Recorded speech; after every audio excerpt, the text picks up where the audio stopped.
Ladies and gentlemen, it is your friend Mike Brady from Oceanliner Designs. And crucially, I'm no longer red.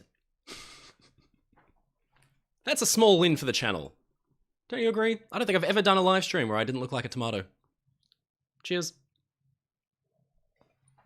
Hello, hello, hello. How are we all? How are we doing? Good to see you guys. It's been a big couple of weeks. There's obviously a lot going on. Just been working pretty hard. Have you guys been enjoying the videos? No, you can't say I'm wearing lipstick anymore because I'm just not red.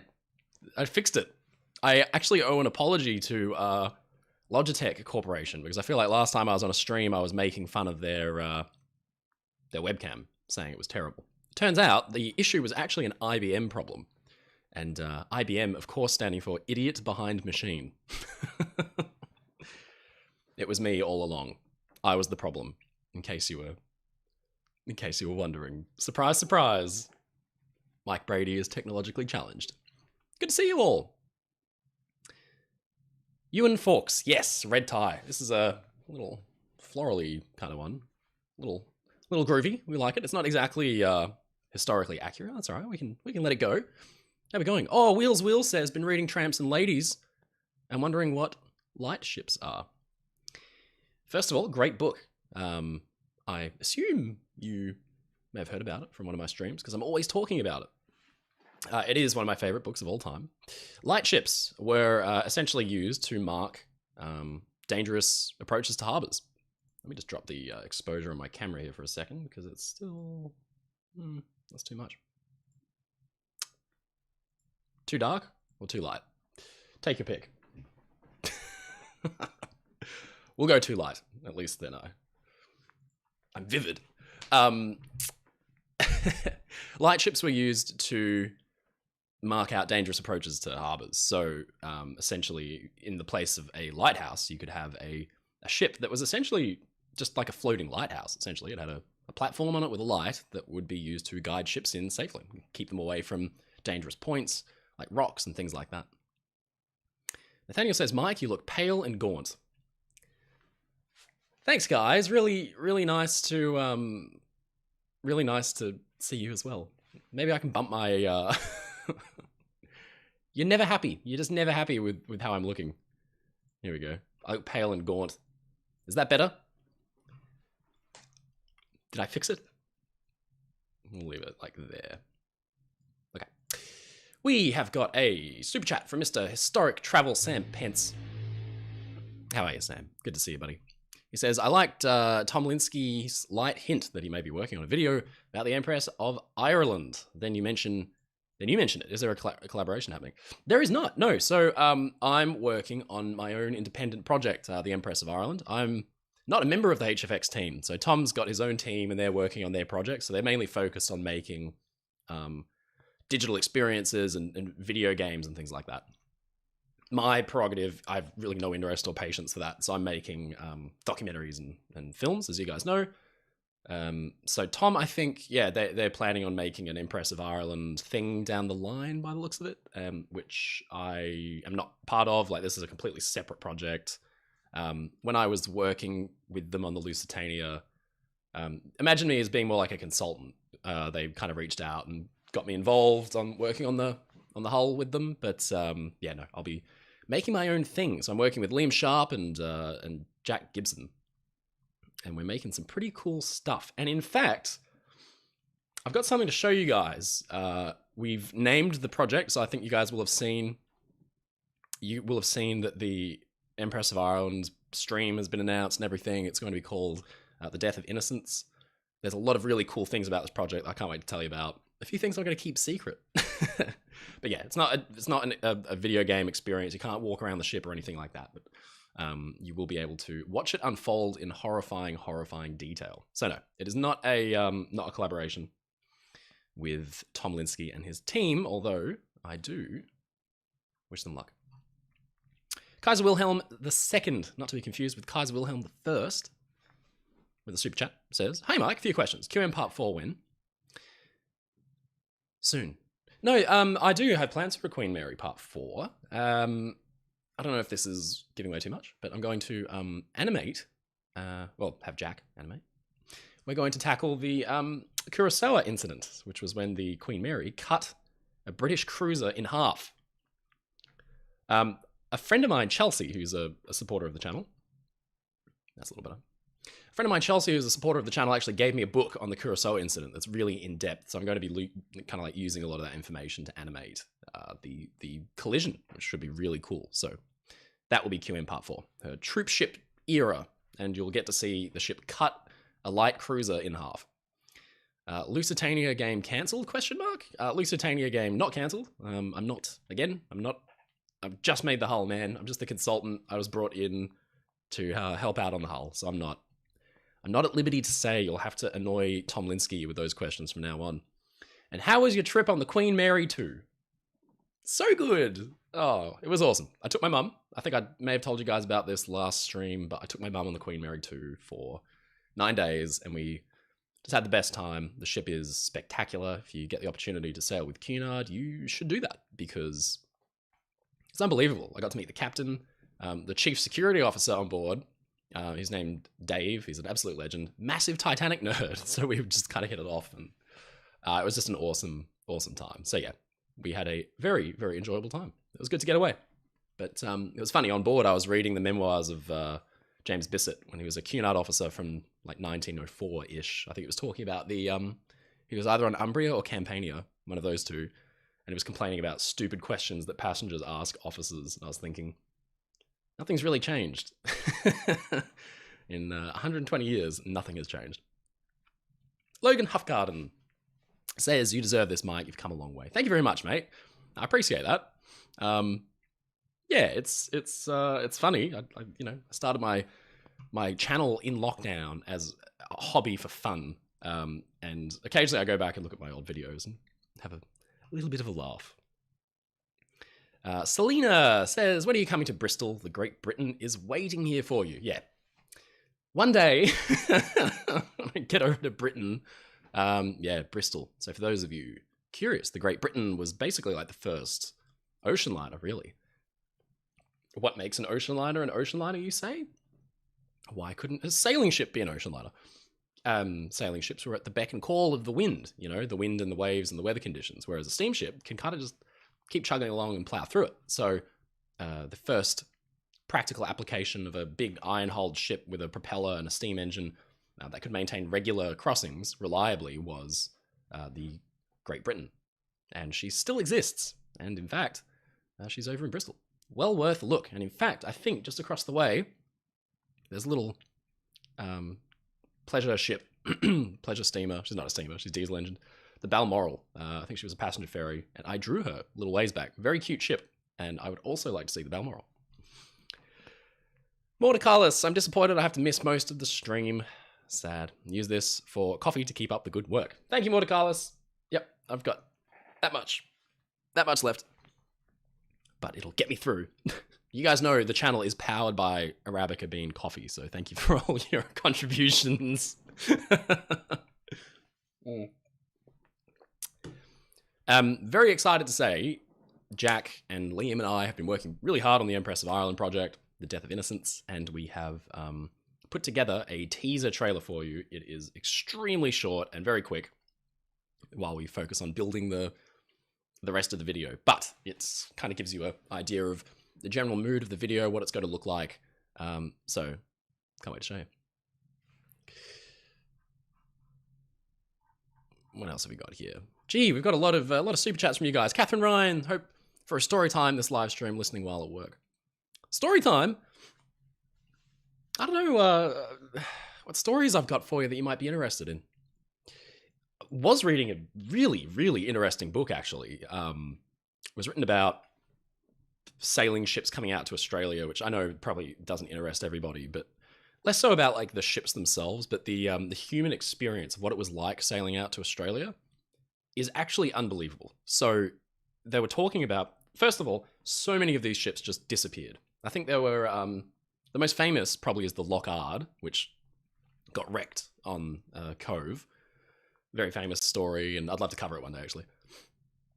She had about 16 sister ships or something like that, and only 5 made it to scrapping because all the rest were either sunk during the First World War, disappeared, If you look through the appendix of the book, and it says Loch Lomond, last sighted, 500 miles off such and such. They just disappeared, loaded with immigrants coming out to Australia.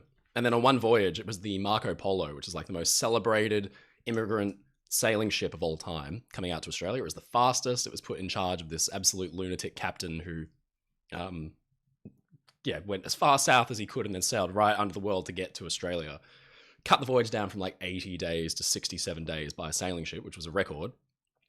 The newest and most comfortable immigrant sailing ship, they still had 54 people die en route of natural causes, like the conditions were so bad that they still had 54 passengers of like 700 die, and 51 of those 54 were children. And that was just the acceptable rate of mortality. And this wasn't really that long ago. Like, we're talking like the 1850s, pretty crazy. I mean, that's 100 years before my dad came to Australia on a 3-funneled steamship in luxury and sitting in a lounge. 100 years before that, people, like a rate of 51 out of 54 people dying on a voyage with children. So pretty crazy. Sorry, I know that wasn't actually a very fun story. Sorry to spring that one on you so early in the morning. Anyway, Michael McLeod. Very interesting book. I think it's called Shipwrecks and Reputations. Well worth a read. Michael McLeod says, "Hi Mike, do you think humanity will ever name another prestigious passenger vessel Titanic or Lusitania, such as a next generation cruise ship or a massive city ship, or going centuries into the future, an interplanetary colony ship?" All right, we're getting abstract. I like it. I can see it a long way down the line. I like that idea of, having a interplanetary colony ship. I wonder, if like 200 or something years in the future, the Titanic story will even still be in the public conscious, or if there will have been other future Titanics that will have happened that will shock the people so much. Like, at the time Titanic sank, the most famous shipwreck and the thing that everybody was still buzzing about has escaped my mind. Hang on. It was the one where the Women and Children First call was actually named after it. Women and Children First. Very famous sinking of a ship. Birkenhead, thank you. The Birkenhead Protocol. HMS Birkenhead sank, and very famously, the British soldiers stood to attention in their dress uniforms as the ship was sinking around them so that women and children could get in the boats. This caused a stir across the world and entered the public conscious forever. Except it didn't stay forever. It was a shock until the loss of the Titanic. And then, other ships, bigger ships like Lusitania and so on. So I think maybe once it gets buried, I really don't see a big cruise line naming a ship Titanic. Lusitania, even more so. I mean, Cunard has long since distanced themselves from the ending any ships with the "ia" suffix, so it's a bit of a shame. It would have been nice to see a new Mauritania, for example, but yeah, there's something to be said. There's maybe a little, I don't know if it's like poor taste to name a ship after something that was so horribly destroyed. So I'm not entirely sure about that. Only maybe like 200 or 300 years in the future where the whole story's been overshadowed and forgotten about, and, it just kind of like crops up again. Ship History says hi. Hi, Ship History. Good to see you. Thank you for coming. Shatino. Shatino says, "Sink Olympic, do it." Shatino, haven't you sunk enough ships already? This reminds me of when I announced I was going to be doing a alternate history of what if Olympic didn't sink. What if Olympic didn't sink? I need more coffee. What if Olympic wasn't scrapped and I was going to sink it with a bomb straight through its heart by an Avro Lancaster in World War II? And people were saying, no, you can't do that. And I was saying, yeah, I kind of can. This is my channel. I do whatever I want. Erika Itsumi, good to see you. By the way, these are great comments and questions. These always cheer me up. Erika Itsumi says, in watching your videos, I've learned about the Oceanic and the Britannic, meaning they plan to reuse the name Britannic. So why did White Star Line never reuse Olympic or Titanic? So I feel like White Star Line might have been building up to big, grand names, Olympic, Titanic. They convey might and power, and in Greek mythology and Roman mythology and so on. And then they lost Titanic. The ships with names that were basically like saying, I'm the biggest, I'm the strongest, I think by the time that the Titanic disaster happened, had fallen out of favor, to put it lightly. I think the general public saw it in poor taste. The general public may have been then mistrustful of a ship that was saying we are the biggest and the best outright. So I think they reused a lot of names. I mean, there were a few Oceanics, there were a few Britannics. Obviously, after World War I, for example, Teutonic was not very popular because, you know, anything German was on the nose. So yeah, I think it's just the times, like you know, as soon as you lose a ship that was named Titanic, it's really, you know, kind of like building up the ship's size. Of course, you know, they're not gonna reuse it. Although Olympic, it's sad. It's a great name for a ship, a second Olympic. I'd love to see a modern take on the Olympic. A cruise ship named Olympic would be really cool. I'd love to see that. Ship's History says, I love your videos, especially your Titanic videos. Thank you very much. For those of you who were paying attention the other week, you may have seen, let me just fire this up real quick, a little announcement that was made over on Titanic Honor and Glory.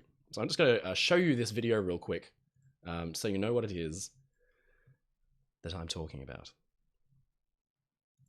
I'm just going to sit down here for a minute. You may have seen this, and I did get a few questions about it, so I may as well address these here real quick while we're talking about the Titanic. Thank you, Ship's History. I'm glad you're enjoying my Titanic videos. You're going to enjoy them even more, because this happened. Titanic Honor and Glory, who are making a full recreation of the Titanic in 3D, where you can walk through it. I've been following the project since 2012-ish, when they first announced it, when it was first a thing. And they have made these beautiful animations and models. You've already seen them in action. So basically what this partnership entails, essentially, is we can collaborate on some really cool projects down the line. There are some things that we're working on that I can't wait to tell you guys about. But in the short term, I basically have access to their, you know, beautiful models and renders and things like that. I work with Jack, as you guys know, the animator, and together we can make some really beautiful stuff. So the already this is kind of working, and I'll show you where. There was one video in particular, just from last week, where we looked at the Titanic. There's one shot, there's a lot of these shots, like for example, this is Titanic Honor and Glory's model. It was animated by Jack.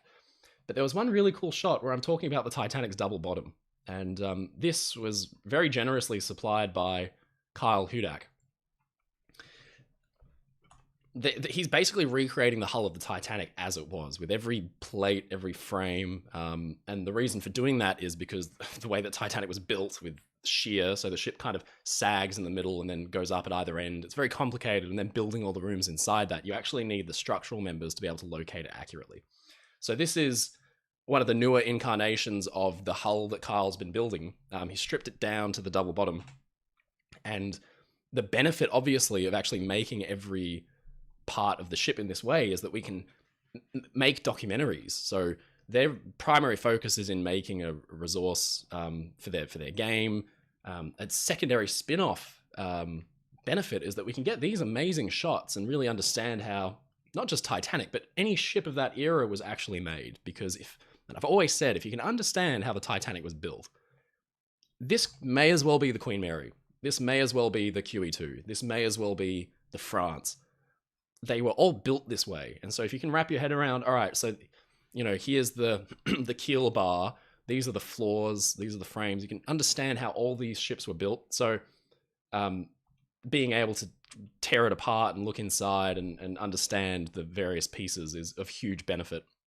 But yeah, it was very, very generous of Kyle to supply us with this model. And it just means, yeah, in future in my videos where I'm talking about the Titanic, instead of just relying on black and white photographs, we'll be able to pull back parts of the ship and say, hey, here's the double bottom. Hey, here are the tanks. Here are the freshwater tanks. Here are, you know, so it's a really exciting partnership. And yeah, I've been a big fan of the project for quite some time. So very excited to get to work with them. Cool, huh? Kaiser Wilhelm 2 says, what ship are we doing tonight, mein Freund? I vote for the Flak Barge Olympic. That'll take a little more time. Towards the end we can make something. At past, so at the moment, right now in Melbourne, it is 9:20 a.m. At 9:30 a.m, I'm going to stop talking and I'm going to show you guys the Empress of Ireland teaser. So in 10 minutes.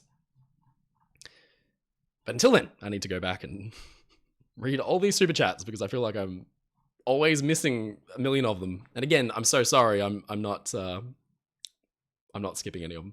Thank you for that super chat, Kaiser Wilhelm. You're extremely generous. Why don't you suggest us a ship? What shall we edit later on? Let me know. Jack G says we're making a Kurosawa animation. Surprise, Jack. Did I not tell you? It's in the pipeline. Jack, you've already got enough to work on, all right? You want more? You want more work? Jack's appetite for animating ships is voracious. Yes, we're making a Kurosawa animation. That's really funny. Good to see you, Jack. Thanks for that. Erica Itsumi, correction, the Georgic and Britannic. So they reused the name after the loss of RMS Britannic. Were there ever any plans to reuse Olympic or Titanic in any future projects? No, not to my knowledge. No, I mean, obviously after Titanic and Olympic, White Star Line's goose was a little bit cooked. And they went for some more banal names like, although, Homeric, actually, this is funny. Homeric is an interesting name because as far as I understand, that similarly to Olympic and Titanic, pays tribute to Greek mythology, ancient mythology, Homer and the Iliad. So that also conveys a sense of the epic, So maybe my theory's wrong. But no, as far as I know, Olympic and Titanic were on the nose. Tripwire, would you ever do a video about Brunel himself? Yes, yeah. Isambard Brunel is such an interesting guy. What I want to do is make a video about the Great Eastern in this kind of detail. And, sorry, you can't see what I'm pointing at because I just changed my screen. In the same detail as the Titanic video, so we can actually tear apart, bits of the Great Eastern and see how it worked, see the paddle wheels and everything. Brunel's such an interesting person. How do you take railway bridges, your experience building railway bridges, and then your first ship is a international success. You've never built or designed a ship before. Sound engineering, very, very interesting person. Yes, I do have plans to cover Isambard Brunel in some detail.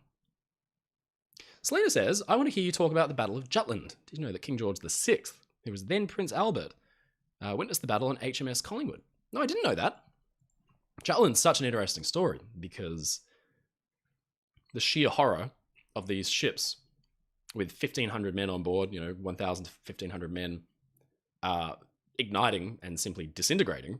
And suddenly, I don't know, if any one of you have ever been on a big ship and seen what it's like inside, there are all these systems and traditions and things written on the walls, and it's a floating town, really. It's like a floating town. And to think, it's almost like a nuclear event. To think that a whole town in 1 second could go up. And the fact it happened to the British one after another 3 times. I think, what was it? Queen Mary, Invincible. What was the third one? It wasn't Indefatigable. Yeah, once their battle cruisers started going up. Really sad story. Again, I'd love to work on it. World of Warships, the video game, and I have kind of partnered on some projects, so I think we're going to be showing some things like this. So I'd love to retell the Battle of Jutland, but actually show it in that same kind of graphical detail as we've been doing with the other ships. So yeah, that's a good point. Waygona says, absolutely love the channel, and I'm adding my offerings for a cup of coffee. Oh, thank you. Actually, I wish I had some more, but it's got a single mouthful left. There you go. That one was for you. Thank you. It was great that you put out a shipwreck video. Keep up the great work. Thank you. Yeah, I mean, there's two kinds of video on the channel at the moment. There's your in-depth animated, retellings and graphical stuff, and then there's also videos where I pick up a lot of interesting little tidbits about shipwrecks and things that probably couldn't fill up their own full video, and just kind of cover them in dribs and drabs. So I can do 5 ships in the same video. So I enjoy working on them both. But I'm glad you like the shipwreck ones because it's amazing. Do you see the tool bench in the video I put up overnight? There's a tool bench in the Daniel J. Morell that's still got the tools on the wall, and I'm not joking. looks exactly the same as the one I have in my garage. In the video, I say it's not as rusty. Mine isn't as rusty as the shipwrecks, but it's been out in that garage a long time, so it actually is. Hugh Bonnet says, I've sailed on the Balmoral. Oh, so nice. You used to sail from the Isle of Man to Whitehaven, where I live, and back, considering purchasing your picture of it. Oh, do it. That's awesome. Lovely. Yeah, the Balmoral. I'd love to go out. That was a commission for a friend of mine who's sailed on it regularly. So she's a beautiful little ship. 5 minutes until Empress of Ireland teaser time. Dan Tanner says, hey, mate. Sorry, I'm tired. I can't speak. I know that one's going on YouTube somewhere, as always. Hey, Mike, if you could meet any of the captains from the Edwardian era, provided that's the correct term, who would it be? Turner, Smith, Kendall, Rostron, or someone else? Yeah, that's a really good question. So, we got Smith from Titanic, Turner from Lusitania and Mauritania, Kendall from the Empress of Ireland, and Rostron from the Carpathia. Previously I think he served with, they did all the rounds. He was on Etruria and Umbria and so on. Probably Rostron. I think Rostron was such an interesting guy. He, very pious, very religious, had deep faith, but he was a very different captain to Smith. Kendall had a pretty wild career. He basically helped apprehend a murderer. So he's an interesting dude. Turner was like this gruff, salty old sea dog who hated passengers. He was like the old generation who thought passengers should remain locked below and like basically ran away from events. But by all accounts, Rostron was quite a amicable, social guy. A fairly cautious captain. You wouldn't think that from the way that he hurled the Carpathia through the ice field that night. But he, I've always maintained that it painted a very poor picture of Captain Smith of the Titanic when, on the night of the sinking, Rostron's first reaction to seeing the plot of the Titanic and mapping out the ice field was to turn to Bissett, his third officer, and say, what a shame Smith will be delayed, because basically he had automatically assumed in his mind that Smith would either slow for the night, stop, or turn more southerly, and it would delay him into New York, because that's what Rostron would have done. He immediately thought, it's a given. Oh, what a shame he's going to have to stop or be delayed. Yeah, it just paints a picture of a very different kind of captain. I don't know, but to be honest with you, any one of them, can you imagine the stories they would all have?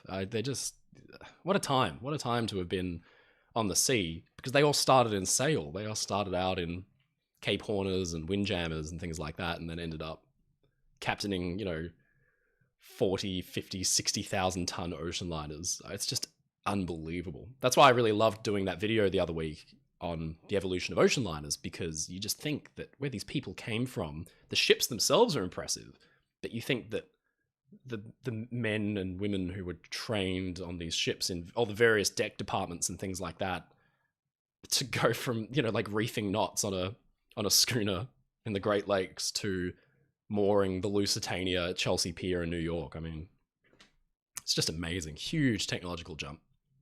Good question. Again, if I miss any of these, I'm really, really sorry. I'm doing my best. 2 minutes until Empress of Ireland time.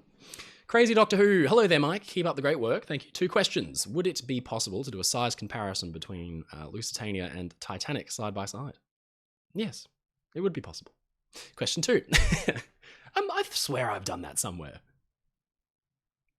I'll make a note of it and see if I can. I'll put it in the community tab. I'll post something up. Lusitania size comparison. There you go. I made a note of it. I'll put a picture in the community tab and say, here's the difference. It's quite shocking, actually. You see how much more volume the Titanic had in terms of just the sheer size of its hull. It's a big difference between 45,000 tons and 35. Were Britannic's funnels coloured yellow or buff? More like a yellow colour. It was not White Star buff. The hospital ship scheme was like a fairly light yellow, but I don't think it was I can see it in my mind. I just can't. you know, get it out. The issue with a lot of these like colors and discussions around what color was this is that, you know, as soon as you get them out and get them covered in coal dust and soot and seawater and salt, and all the colors dull anyway. So, you know, there's a big difference between what color was it painted versus what color was it 6 months in service. You know what I mean? I'm going to take a break for a moment to show you guys the Empress of Ireland teaser. So this is something that Jack has put together at my request. You're going to hear it. Let me know what you think. Here we go. I'm going to turn my video off so you can't see me. Ladies and gentlemen, we present to you the teaser for The Death of Innocence, The Sinking of the Empress of Ireland.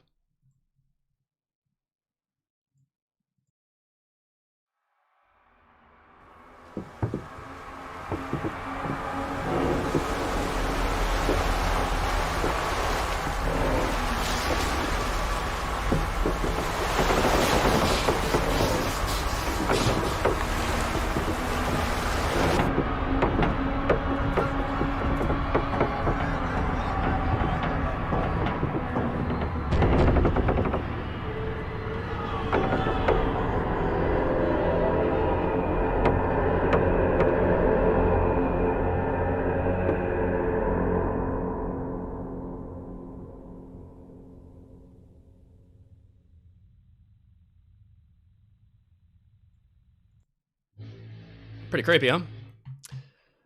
Very eerie. Maritime history's got the word spot on. It is eerie. It is a very, very creepy story.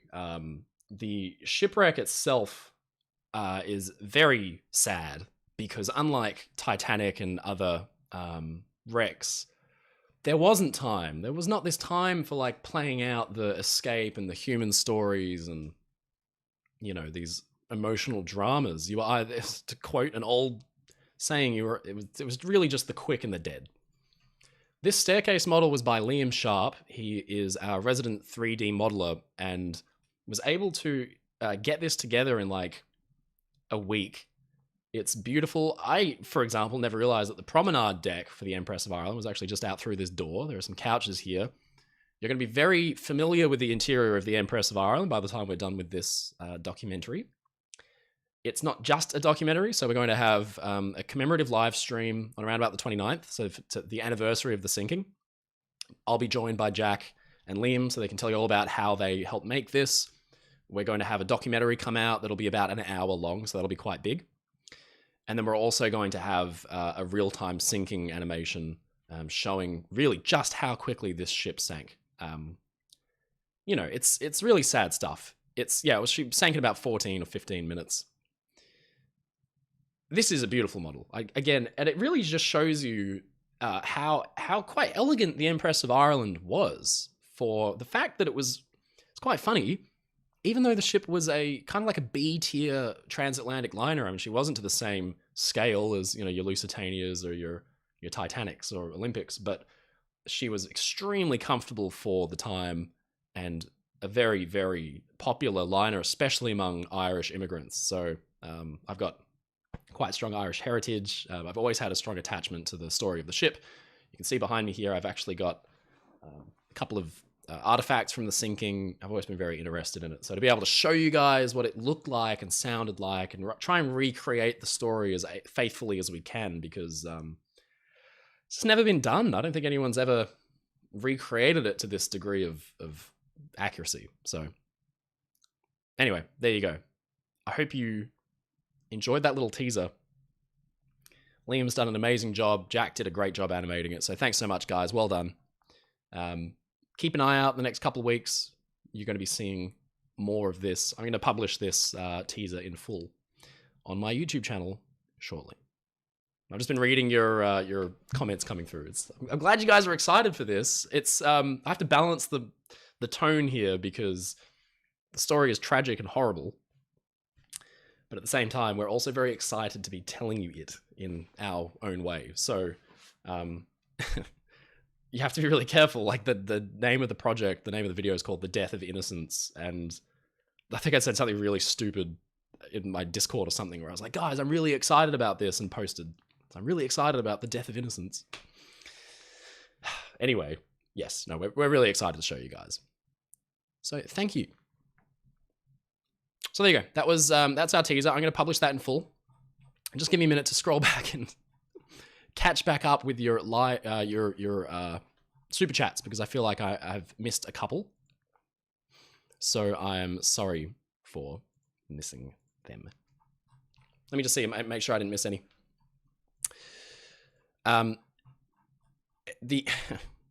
It's really annoying that as this chat goes on, I actually do miss super chats. I feel like there was a ton of them just now, and now I can't see them. Here we go. I think I've got a bit of a list of them here. Let me see. Tripwire said, will you do a video on Brunel himself? Yes. Brilliant. We've got that one. Hello, Mike. Crazy Doctor Who asked about the Lusitania and the Britannic. Brilliant. Okay, I've caught up. Sorry. I've got you. All right. I'm not going to miss any super chats from now on. I've figured it out. Actually, finally figured out technology. How good is that? Very exciting. In about 10 minutes, we're going to try fixing something up in Photoshop as well. The classic, what did we call it last time? Photo shipping.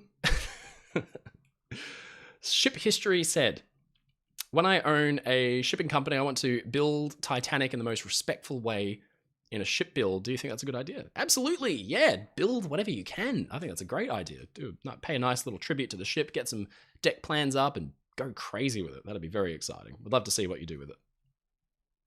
Hostler Production, super chat of $20, says, I was involved in some NATO war games south of Ireland, and we did a port visit to Cove. The day we left port, our cruiser steamed past the wreck of the Lusitania on the 100th anniversary, almost to the minute. It was a strange feeling.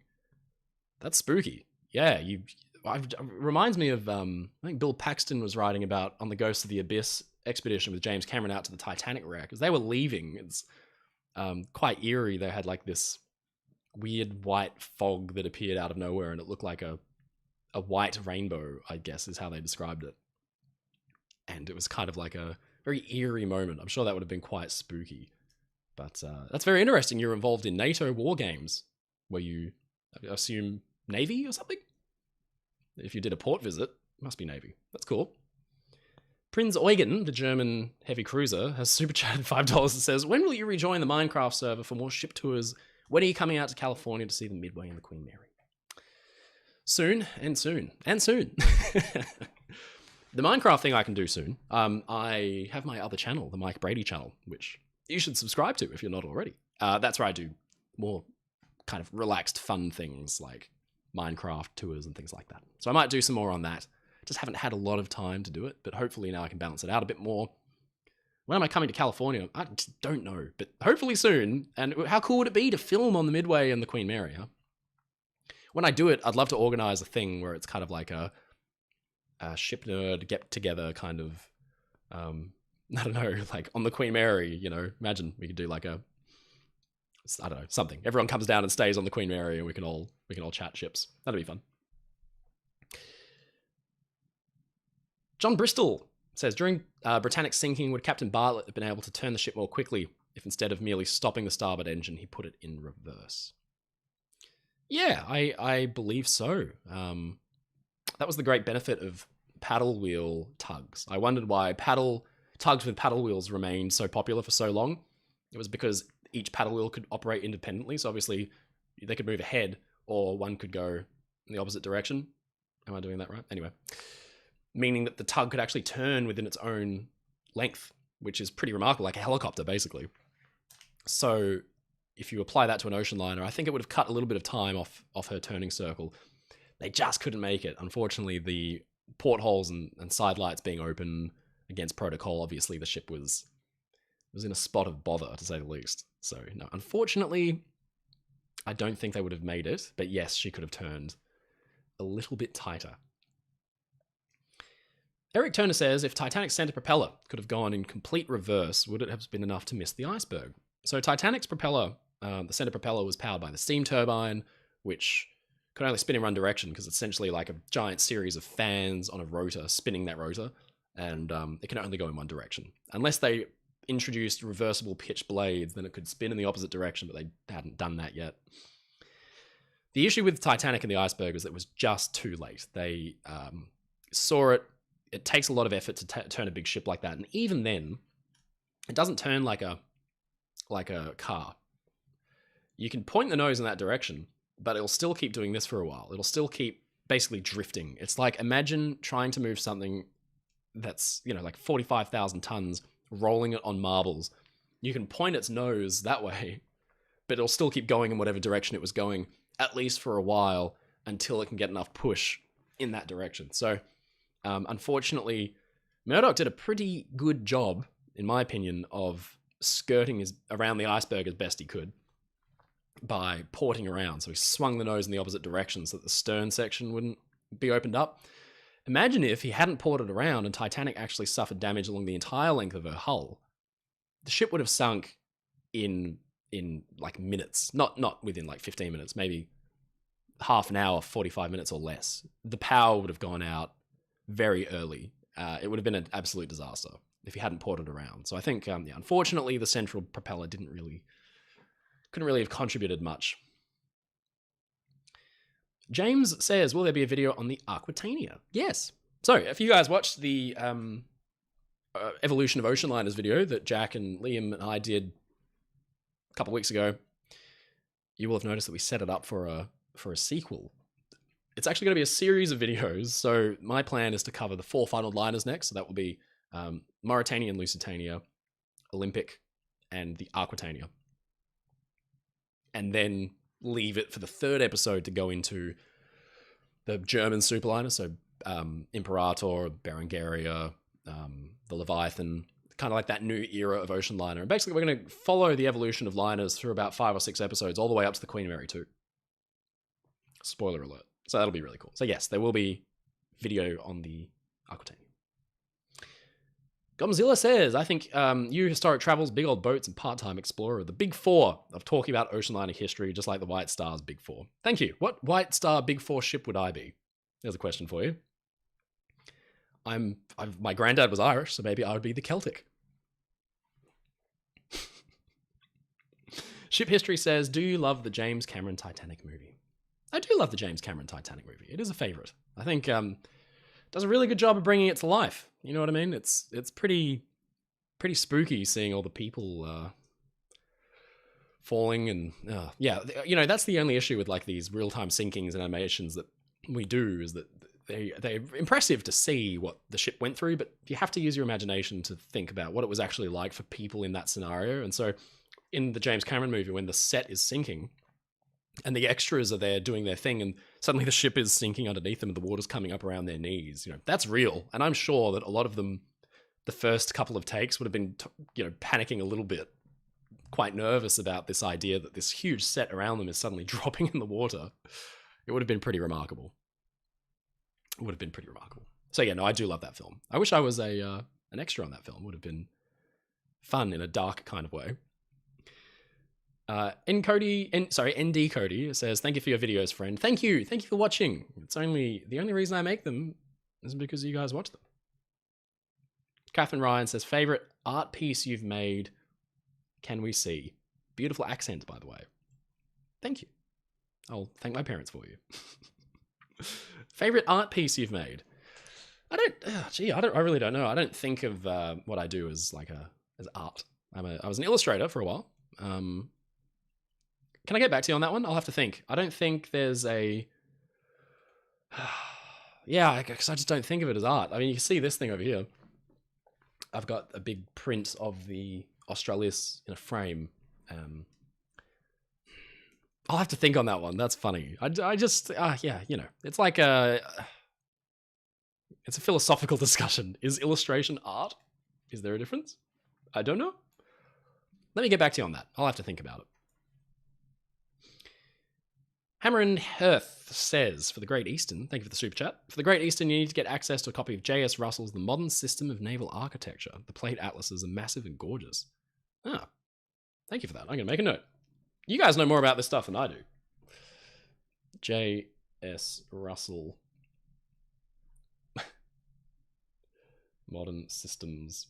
Brilliant. Thank you. Let me have a look at that. Good suggestion. Thank you for the super chat. Chick Vicious says, "Hi Mike, please give a shout out to my 6-year-old Gabe, aspiring oceanliner and locomotive designer. Thanks." Hi Gabe. Good to see you, buddy. You should do some drawings and like design some ships and locomotives and things and get your mum to send them through to me. I'd love to see them. Keep up the good work. When I was little, I was always inspired by Thomas Andrews, who helped design the Titanic. I always wanted to be a designer just like him, and then started drawing ships, grew up a little bit, and now I do it for well, I don't design things for a job, but I illustrate ships. So you should keep at it. Good work. Good to see you, Gabe. Thanks for joining. David Kendrick says, "Wanted to ask about your reluctance to express negative opinions that you'd described recently." Don't know what you mean, to be honest. Wanted to ask about your reluctance to express negative opinions. About ships? I don't know. I usually don't carry a lot of negative opinions, especially about ocean liners. People always say, "What's your least favorite ocean liner?" And I say, "Gee, I don't really have a least favorite. They're all so good." Yeah, I don't know. And also, you know, I try not to. I'm cynical enough in my day-to-day life. You know what I mean? This is like a nice little place where I can go and talk with my friends who are interested in ships like I am, and just kind of, you know, life's too short. There's a lot of drama in the, you know, Oceanliner and Titanic community in general. And I think it is because people take themselves and certain things a little bit too seriously. You know, I have an interest in the Titanic and ships.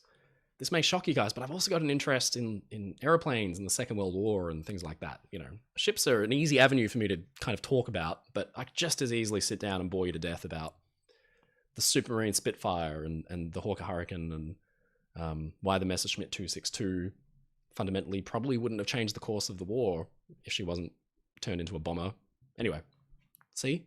So, you know, this is kind of like a little space for me to enjoy talking to you guys and reading your comments and things like that. And so I try not to be negative in this space because there's enough negativity in our day-to-day lives. You know what I mean?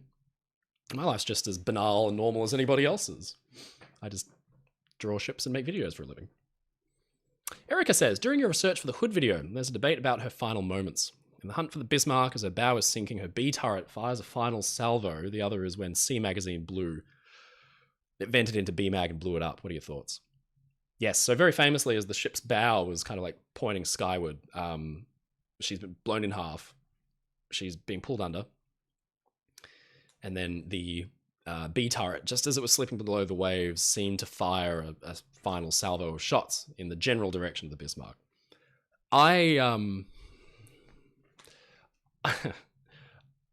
Given the confusion and the chaos, I would find it very difficult to imagine that those guys had time to fire a salvo. Because when you think, go to like a battleship and like spend a little time in the gun turret, and then imagine it now pointing skyward, and you've been thrown against the aft bulkhead. And I do imagine that there was some kind of catastrophic detonation within the ship that then possibly resulted in the guns venting. It may have looked like she fired a shell. I don't know if you've ever seen a tank cook off, but you can see the barrel will sometimes start belching fire and smoke. And if you're from a distance, you may think that it'd fire it around, but actually the tank on the inside is now molten hot and burning, and this gas and pressure is getting out any way it can. And of course, a gun barrel is a perfect way to do it. So it strikes me that she actually may have been, as you said, detonating. Brady Cloud. Oh, I like your name. Brady Cloud. What a name. Congratulations on the Honor and Glory collaboration and 200,000 subscribers, Mike. We're so proud of you. Can't wait to see what's in store. Thank you. Oh, man. You guys are too good. I love this. Thank you very much. Thank you for watching. Yes, I can't wait to see what's in store as well. It's a very exciting time. You guys are also generous, and Erica as well. Often it's the same names coming up and supporting the channel, so I really appreciate it. It's really good being able to talk to you guys. Erica, that was an extremely generous super chat. Thank you. All of you guys are too good. Look, we're getting towards the end of the stream, so I have to finish off these super chats, and then we'll get to the final part. Selena has been a member for 4 months. Congratulations, Selena. Thank you very much. You are a absolute star. Quick question. Can you share your P.O. box, please? I want to send you some coffee made by Gillard's of Bath. Yes, I'll put my P.O. box on my channel description right after this stream. If you guys want to send me anything, you can send it there. I will put it in the channel description. When you go to the channel, you click about, I will have my P.O. box. So feel free to send me anything. I don't anthrax or anything like that. Yeah, again, like I feel bad accepting gifts, but if you want to send things, then go for it. Oh, John Bristol says I missed yours. Sorry, man. Oh, never mind. Okay, good. Yeah, no, I caught up. I think I'm getting there. I'm getting there. The Blue Ribbon says, hi, Michael. It's been a while. Just returned from 2-night stay on the Queen Mary, the first opening weekend of the hotel since COVID. Hope she was looking all right. What kind of condition was she in? I'm glad you got to stay on it.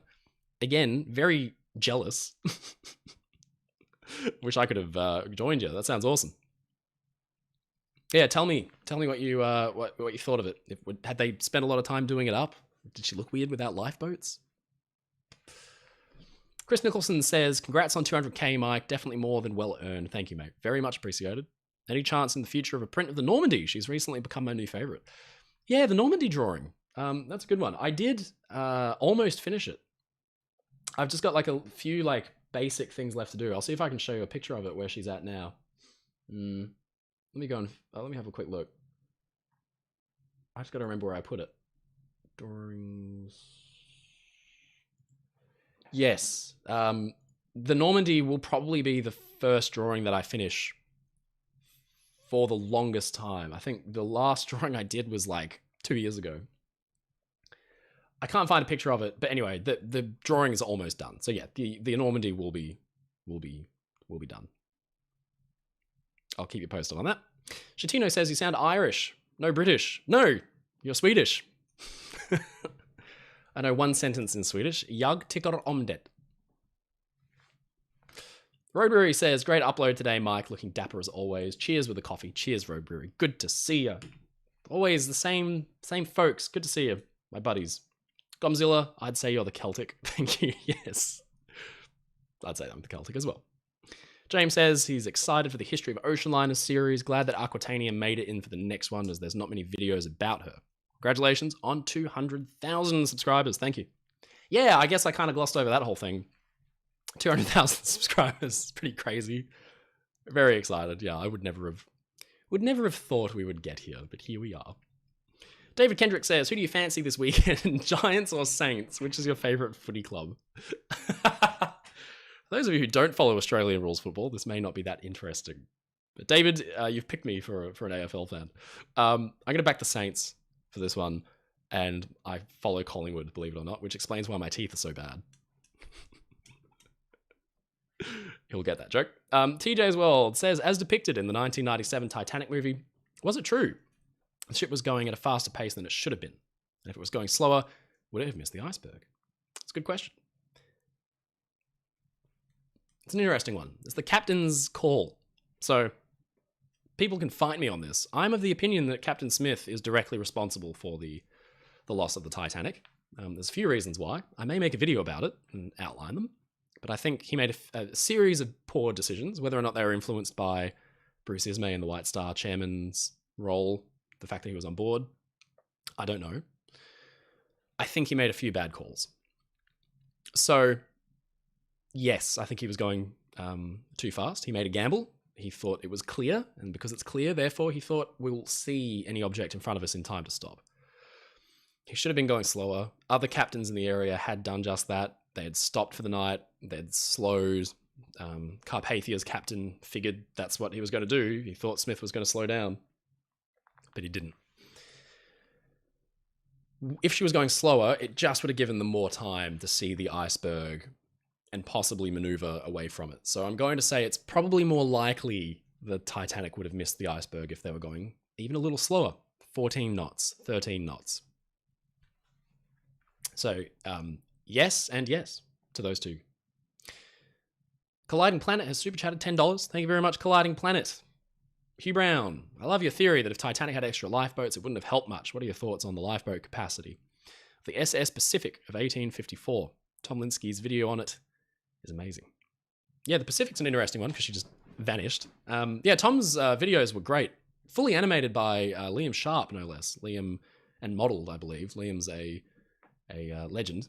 He's the guy who made the Empress of Ireland staircase. But no, Tom's videos were really good. Great effort by Liam as well. Can't really comment much on the lifeboat capacity. I think the Collins line and that era of ships is a little bit outside my area of expertise as far as the specifics of the lifeboat capacity, but I'm sorry to not be able to give you much of an in-depth answer. But I think, yeah, there's been plenty of sinkings that prove that lifeboats don't always help. There are some sinkings, in fact, that getting into a lifeboat was actually a death sentence, and those who kind of slid off the ship, as in the case of the Lusitania and the Empress of Ireland, were more likely to survive than those who, went into the lifeboats because they were so poorly handled and launched. Titanic's davits were very advanced and quite effective, much better than the old radial davits. And in fact, I think a surviving officer of the Titanic recalled he was impressed by how good they were at lowering boats safely, whereas the old radial davits, which he swung out and then had to kind of like manhandle with ropes, they were just a nightmare. There's a video of the Aquitania doing a lifeboat drill, which I highly recommend watching because the boats, they're doing it as quickly as possible. They're not even full of passengers. They're using radial davits, and the boats are lowering like this down, like they're swinging all over the place. It's absolutely crazy. You imagine if the ship was on a list or rolling over in a storm, they would have lost all their passengers. So yeah, lifeboats don't automatically mean survival. It sounds counterintuitive because of the name. Henry says, did you know Virgin Atlantic named their planes like oceanliners? Sorry, it doesn't have to do with ships, but have you heard of the Antonov AN-225? Yes. It's a really sad story about the Antonov. I think that was the Miria, which was Ukrainian built and destroyed in the more recent Russian invasion of Ukraine, which is a very sad thing for aviation nerds because she was the largest flying aircraft and a truly remarkable piece of technology, which has been thoroughly destroyed. Very sad. Ems, hi, your videos are awesome. Thanks for that, Henry. That's it's good to see another aviation nerd in the stream. Ems, hi, your videos are awesome. Any plans on doing a feature on the clipper ships that transported the miners to and from Australia during the gold rush? Yes, yeah, absolutely.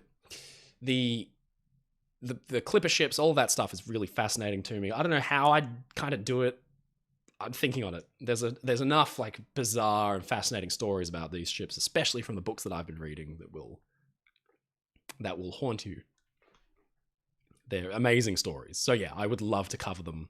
I'm thinking of doing a sailing ship story time kind of thing, where it's just me sitting in the corner telling you these crazy stories that I've read about. Logan with $2 have just a little more caffeine for you. Thank you, mate. Just what I need. More caffeine. Oh, I love it. Thank you very much. Kenaniah Williams. Hey, Mike. So the Wilhelm Gustloff is the worst maritime disaster in history. But I'm wondering, what is the worst maritime disaster in Australia, whether it's a warship or a passenger liner? So the Wilhelm Gustloff is one of the worst. I think the Donia Paz may have actually killed more people, potentially. I'll have to double check that. The worst maritime disaster in Australian waters happened, I think, in 1857. Don't quote me on that. Around the 1850s. It was a immigrant bark, a sailing ship called the Cataraqui, which had swung up to approach Melbourne. They hadn't seen land for 3 months, thereabouts, 2 or 3 months. And unfortunately, they got lost in a storm. So a storm came in, they couldn't take navigational bearings. And to get into Melbourne, they had to swing up between Cape Otway, which is in the north, which is the approach to Melbourne. Jagged rocks, cliff faces, very, very nasty. And unfortunately, between there and here is an island called King Island, which is also jagged rocks, very nasty. And you see flies on a windscreen, dozens of these ships were coming in, trying to get up under, thread the needle between these 2 points of land and just hit either one of them. Cataraqui was carrying hundreds of people, smashed straight into King Island. I'm doing a video on it right now, and hundreds of people died. And the ship broke up over the course of a few days, ground on a reef, and people were holding on the entire time. So over the course of 2 or 3 days, people were literally holding on to the wreckage of the ship as it broke up around them. It's just shocking, shocking story. And I think only about 8 or 9 people survived out of hundreds on board. And people were tough back then. That was just expected that they would lose ships like that. And I think disasters like that led to the creation of lighthouses between those 2 points to say, hey, you have to thread between these 2 places. It's very spooky. Brickship says, Mike, would you do a video on the SS Waratah disappearance in 1909? Yeah, I covered it a little bit, but now maybe that we can animate things a little nicer. I'd love to do a little bit more on it. I know there are some people out there who are really interested in the story. I would like to. Yes, that's a very good point. Guys, it's just gone 10 o'clock here, so I had the stream scheduled for about an hour, so I'm just going to have to finish off with these super chats and then maybe even leave a ship design challenge to next time. Let's see how we go. 0759 Trains says, what is the most ridiculous Titanic conspiracy you've ever heard? The switch thing, the whole idea of like the name being bolted onto the side of the Titanic, the fact that there was a documentary that was made where they say, look, we've got proof that the name Titanic was bolted on over Olympic. And they've just shown this CGI, this bad computer-generated imagery of the name. It's criminal. I mean, there has to be like some kind of law about like deliberate misinformation in factual documentaries. It's just unbelievable. It's reprehensible. That to me is the most ridiculous. I mean, the name was cut in. We can see it on the wreck. Very clearly says Titanic still. And they just, man, I forget what it's called. It's worth it. It's worth watching the documentary because it's so funny. It's so unintentionally funny. Honestly, probably the most ridiculous aspect to the whole thing is that they expected a shipyard of 12,000 to 14,000 Irishmen to pull off one of the greatest frauds in history and then never mention it again. No one ever mentioned it again. You know, it's just absurd.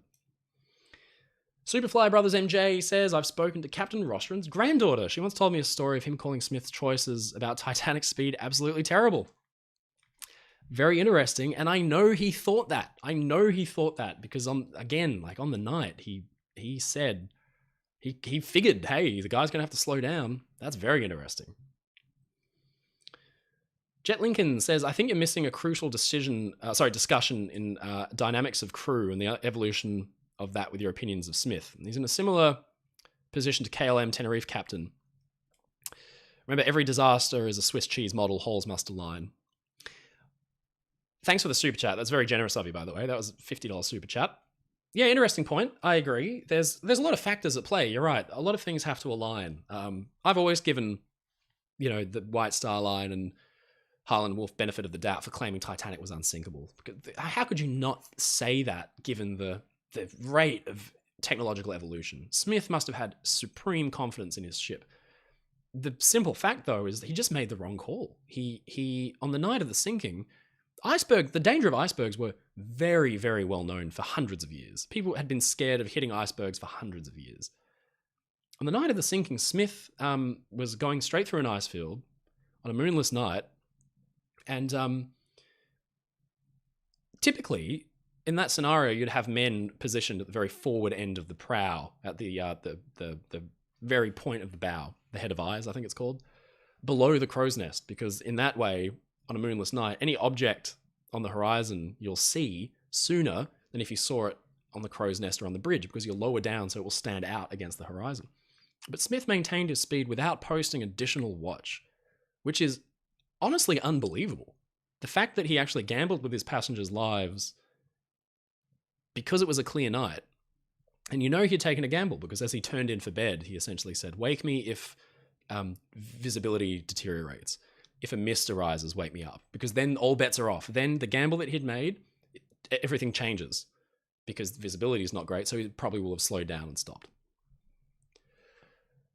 But also, yes, Smith was an old dog, an old sea dog. He'd come out of sail and served in the Boer War and was, he knew his stuff. And woe be me as a armchair critic, having never commanded a ship. But I'm not using my opinion to criticize Smith. I'm actually using the opinion of other officers. So James Bissett, who himself went on to become a captain of the the Queen Elizabeth and the Queen Mary. Arthur Rostron, who captained, the Lusitania, the Mauretania, and so on.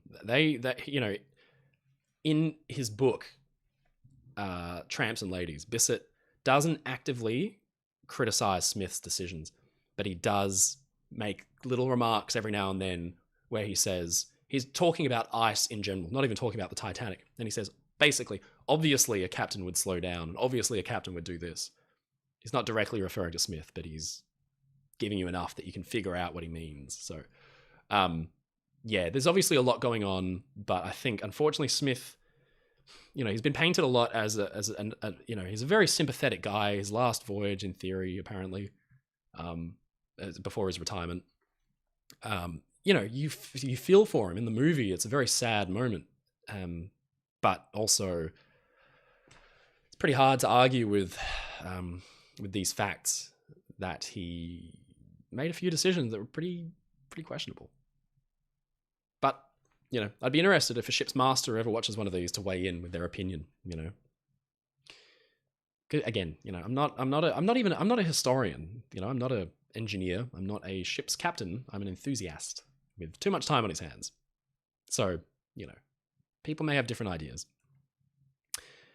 Commodore Quillon says, if you could buy and sell any ship today without worrying about operating expenses, what would it be and why? Also, favorite strength of coffee. Favorite strength of coffee, 20 out of 10. The strongest coffee you got. This is dark roasted, scale 12 out of 12. So, the heavy stuff. I would buy and save the, what's she called now? The former Stockholm, I think the Astoria. She's going up for scrapping, and I would like to save her and kit her out again as like a 1940s era Oceanliner. Would be fun. Just like a little. Imagine if Oceanliner Designs had its own ship that we could just sail around the world. How cool would that be? You could all come on board. And here we go. Last super chat of the night / also day, depending on where you are.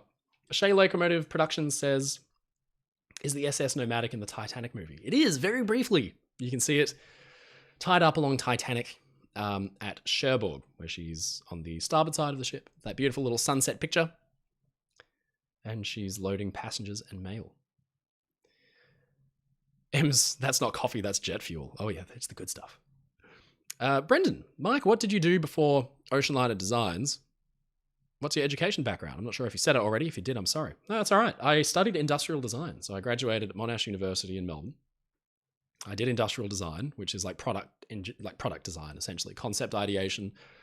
And then just kind of like started drawing ships on a fairly big scale. And then fell into my job now.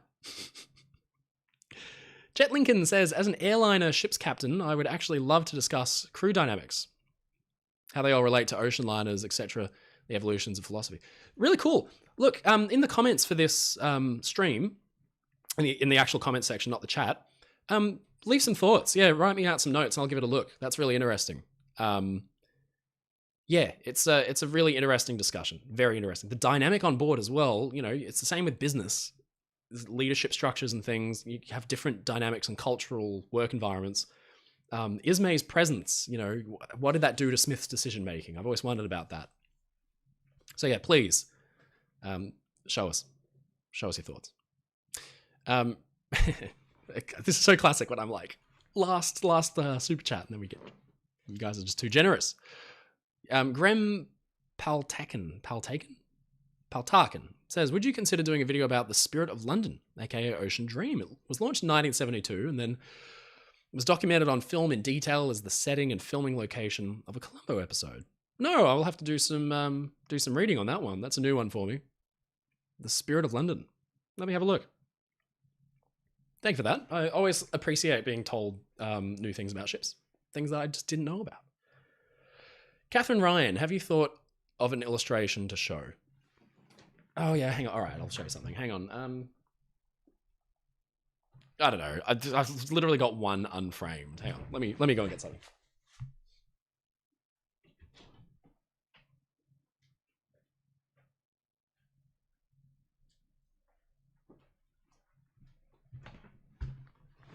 Ta-da! This one is literally being signed for a customer right now. Oh, it's about as tall as I am. Do you guys recognize it? Do you know what ship this is? You see it's a pretty big drawing, yeah. Ta-da! There you go. I'm still, even though it was one of my first drawings, I'm still proud of the Titanic illustration. I'll probably redo it one day, though. There you go. There's your money's worth. I did go and get a print. Alright, guys. Well, look, I'm all talked out. I'm going to have to... Unfortunately, we didn't get time to do our ship editing, but we will do that next time, I promise. Just to finish off these two super chats, Super Scope, looking back at the history of the industrial design, do you have any favorite designers and specific products? I'm sure I'm not the only enthusiast in here. Cheers. Yeah, I'd just love like mid-century design stuff, you know, like I guess the Eames chair is the one people always go back to.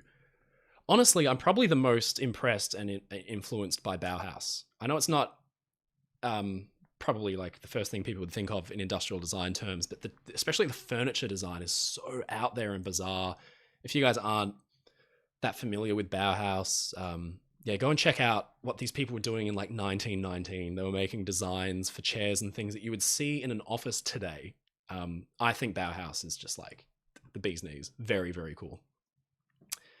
That is the one that probably grabs my imagination the most. And honestly, like the rest of my apartment is very, very like glass and steel, kind of a little inspired by Bauhaus. Shay Locomotive says, is it true Cunard got above White Star because more ships... Oh, because they had more ships when they merged. I think Cunard's secret to success, and I've always said this, was the fact that they had very, very close Admiralty ties that the White Star Line didn't. So the Admiralty was directly financing the construction of Cunard ships. Whereas I think the White Star only got that maybe in the 19th century with some of their ships, but Cunard continued that all the way through. And Percy Bates was a genius. He was the chairman of Cunard. He was a brilliant political maneuverer and just like a guy who could get stuff done. And I think so long as Percy Bates was at the helm, Cunard was always going to come out on top. Here we go. Rybold says, first time. This is the first super chat from Rybold as well, no less. First time I've been able to catch you live. Just wanted to say how much I appreciate your channel. Hope to catch a full stream soon. Oh, legend. Thanks so much for tuning in. Thanks so much for your lovely comment. Seriously, again, you guys, you make it all worthwhile. We have a lot of fun. Yeah, I really enjoyed talking with you guys and getting to do the live streams, because otherwise, like, you leave all these beautiful comments and I get to read them, but it's, you know, I mean, it's impossible for me to get back to you all, and I feel terrible. But just so you know, every time you guys leave a comment, I do my best to read them, and I'm always blown away by how positive you are. And yeah, I don't know, it makes me real happy. Thank you. Graham Paltaken says, I know you have to get going. I just wanted you to know I love your channel. Cheers. Oh, thanks so much. Again, you know, you guys, you just make me, yeah, I don't know. I wish, you know, it's funny. I wish I could go back in time and just tell little six-year-old me that one day, you know, people would be interested in enough. And I don't know, you just imagine like when I was 6, just obsessively drawing the Titanic and telling everybody about it nonstop. And it was seen as like a problem by some of my teachers and things, because I wasn't focusing on schoolwork, and they were doing their best to try and like get me focused on school, which is totally fair. But it's so funny to think, I'm sure like my parents would have been concerned. It's just so funny to think where life can take you. But anyway, hey, look, if you can stick with your hobbies and your dreams and make something of them, you do it. Go out and do it. Go out and draw a ship. If you're interested in ships, draw a ship. If you're interested in airplanes, go draw an airplane. Who knows what might happen. All right, guys. Well, look, lovely to see you all. I'm sorry we didn't get to edit a ship today. We had a lot to talk about. Obviously, probably the most exciting thing was the Empress of Ireland teaser. I'm going to go out playing the teaser one last time, just so you can all see it again, because it is beautiful. as I mentioned, I'm going to put it on my channel, so if you missed it, you'll be able to see it up there. As always, guys, stay safe and stay happy. I'll see you again next time. Thank you so much for all your lovely and generous super chats. It's good to see you all. I'll see you again soon. Bye-bye.